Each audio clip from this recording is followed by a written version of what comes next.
عزیزان شنونده و بیننده صاحب دل، اینک غزل زیبا عنوانی خاطرات از شاعر و وارث آسیایی عفیف حضور پرمهر شما صمیمانه تقدیم می‌گردد. شبم با خاطرات دلانگیز تو دگر سحر نشد.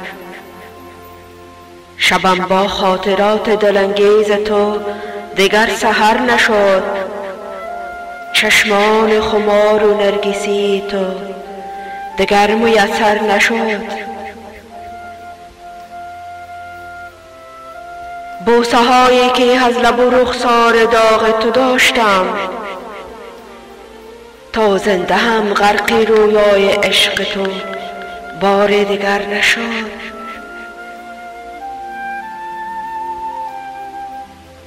رازهای عاشقانه شب یلدای تو رفتی و خنده ها و آغوش گرم تو فسانه تر نشد.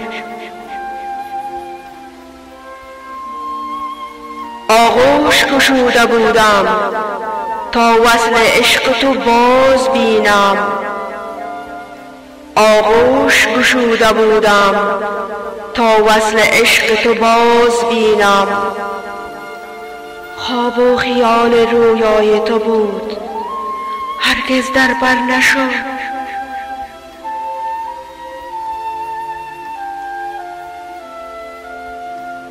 پرستوی هم نوا شدی، مدیون لمحات نوازش تو پرواز نمودی و رفتی. عشق تو جان گدازتر نشد.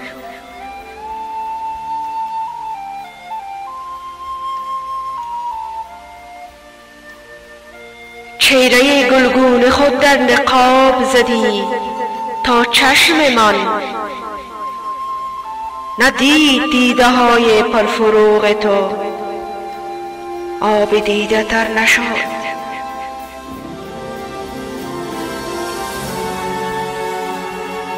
آسی عشقم قصه شد شهر به آشوب کشید.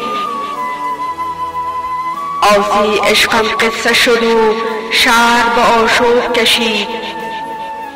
لیک کس آشنا نبود با عشق تو خریدارتر نشد. لیک کس آشنا نبود با عشق تو خریدارتر نشد. شبم با خاطرات دلانگیز تو دگر سحر نشد. چشمان خمار و نرگسی تو دگر میسر نشد. دگر میسر نشد.